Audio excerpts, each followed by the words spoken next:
es nuestro compañero Lisandro Gambarota, que lo presentábamos un poquito en el bloque anterior y que nos trae novedades que en este caso creo que tienen que ver con nuestro cotidiano, ¿no? De alguna manera. ¿Cómo les va? ¿Cómo andan? ¿Cómo estás, Lisandro? Bien, muy bien. Sí, exacto. Bueno, vamos a hablar un poco en relación al Día del Periodista. Sí, hace poco ustedes lo comentaban al principio, el cine ha tocado y mucho ese tema desde distintas aristas.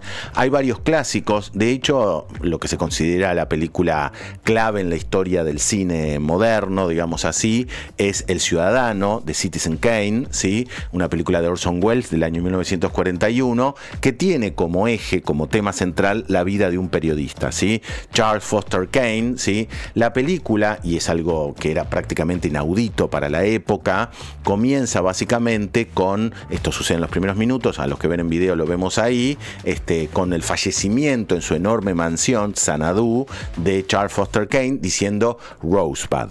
¿Sí? Esa es su frase final, ¿no? Con eso se despide de la vida. Y la cuestión es que a partir de ahí, quienes estaban cerca de él, y a partir de ahí otros periodistas, comienzan a tratar de investigar qué es Rosebud. Entonces la película es como un gran flashback, lo cual era inaudito narrativamente en aquel momento. O sea, algo que hoy suele suceder. Sí, ahora es un recurso.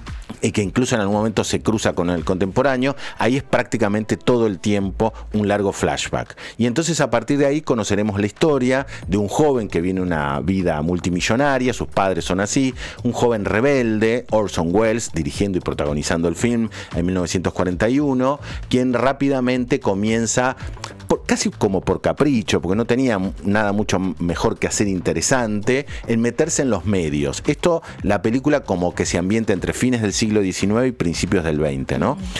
Y entonces de alguna manera comienza a jugar con esto de tener un diario, con robarle los periodistas famosos al diario de la competencia, como si de repente en una situación enigmática, digamos, el Día le comprara o aparece un nuevo diario en La Plata y roba los mejores del Día y del Hoy acá, y entonces arma un tercer diario con las mejores firmas en la idea de periodistas de firma, ¿no? Claro. En donde aparece el nombre. Y después empieza a comprar más medios y después comienza a volverse más poderoso y comienza a crecer. La película también habla de un hombre que empieza a ser cada vez más poderoso y más grande de edad, que no estrictamente se enamora, sino que de alguna manera se hace acompañar por una mujer y no acepta que esa mujer sea criticada, y su mejor amigo es crítico de arte o de espectáculos, digamos así, y cuando ella actúa por primera vez, bueno, no le gusta mucho al amigo, igual que escribe lo que hay que escribir.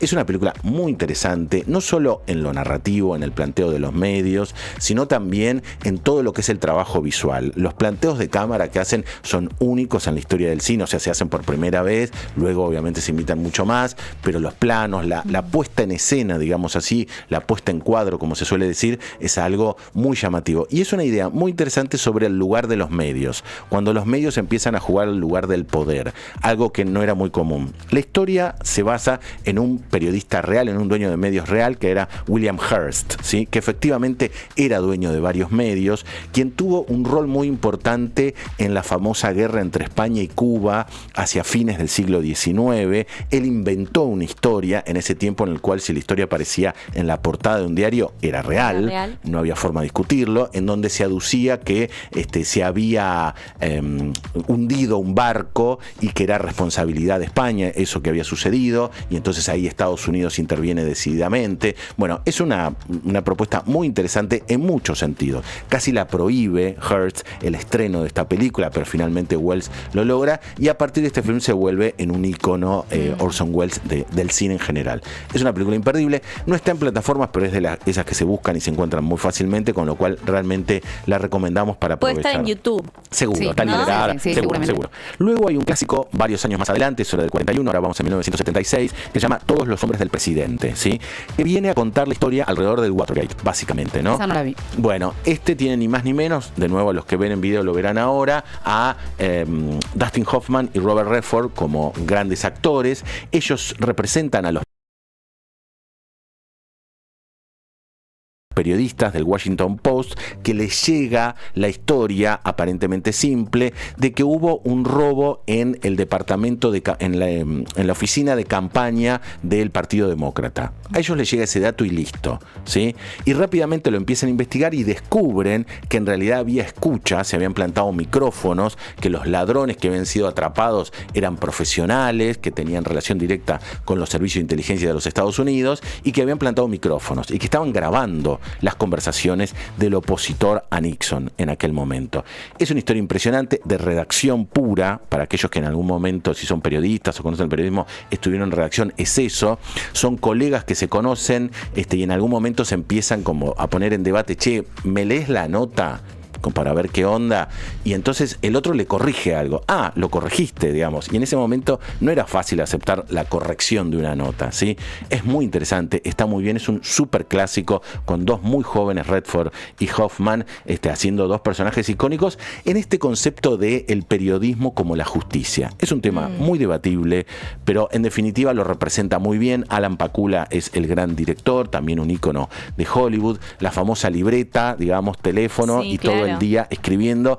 No había ni siquiera la idea ni el concepto de internet, ¿sí? Claro. Y en algún momento ahí, como habíamos... Ni el concepto, exactamente. Ni el concepto. Entonces, para laburar de esto, tenías que ir a los archivos y empezar a revisar papelito por papelito por papelito. Debió ser trabajar en ese momento, y ¿no? ellos lo logran, y como sabemos, Nixon termina renunciando producto de esto, ¿sí? Claro. O sea, es un hecho histórico.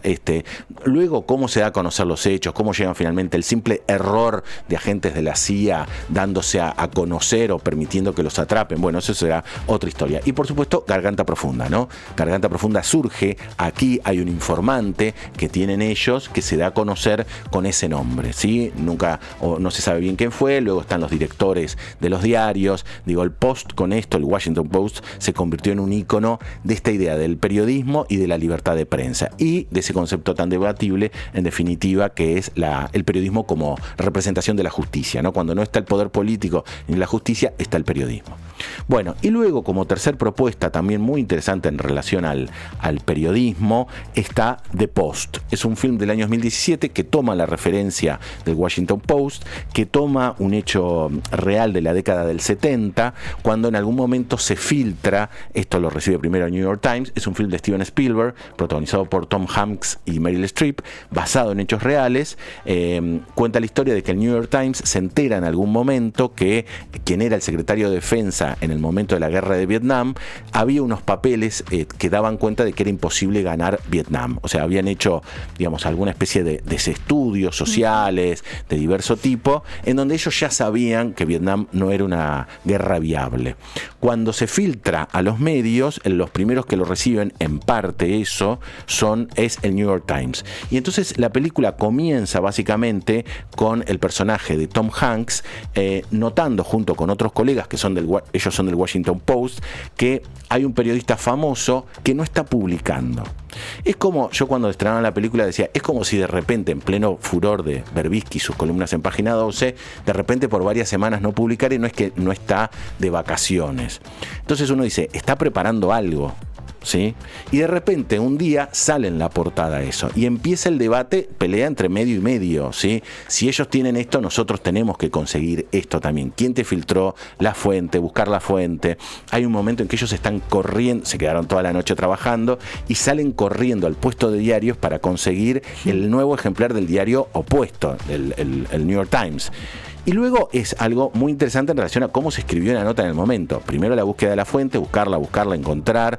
Está muy bien planteado la idea del poder como referencia directa, digamos, según tu contacto con los poderosos era tu lugar en los medios. No es que la noticia se filtra porque sí, hay quien decide que esto se filtre. Y esto me parece que es interesante, porque si no, de alguna manera el periodismo encontraría en una cajita suelta las noticias y la publica. Ni el medio la publica porque sí, ni la noticia se filtra porque sí. Eso está muy claro. Claro, obvio, ¿no? Cuando se filtra es porque hay una intención de darle determinada información a determinados periodistas.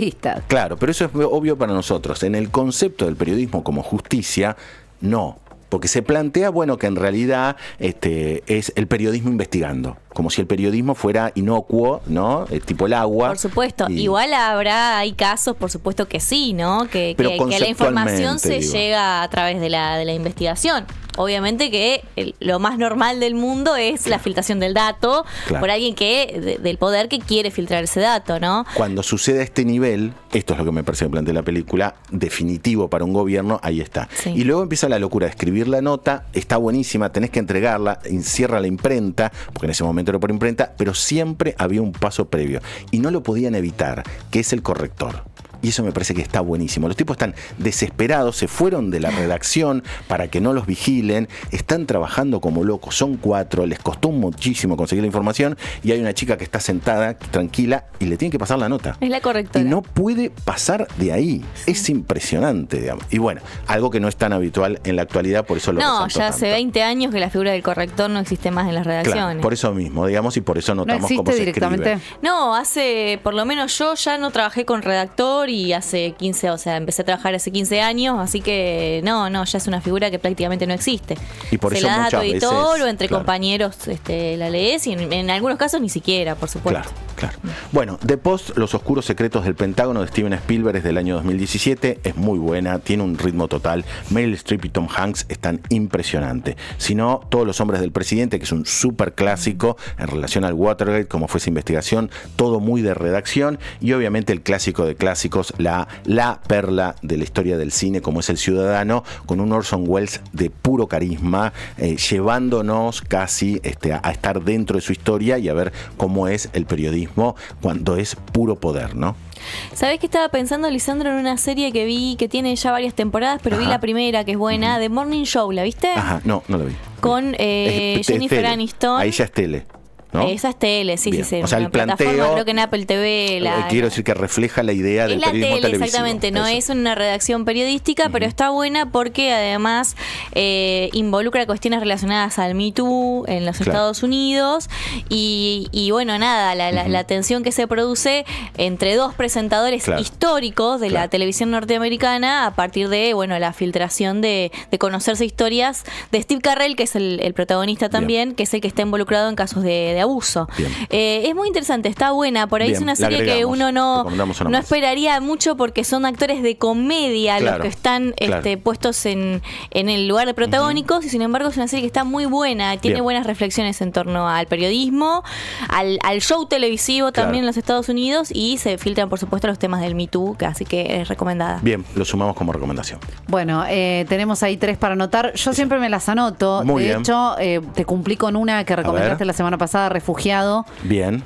Me gustó muchísimo. Muy bien. No la había visto y estaba ahí en Netflix, seguramente dando vueltas hace rato esa película. Julieta Díaz. Sí, y me gustó mucho. Así que muy sólida. te cumplo las recomendaciones. Ahora me llevo anotadas 2 de estas que tiraste. Bien, para aprovechar entonces. Gracias, Lisandro. Un placer, hasta luego.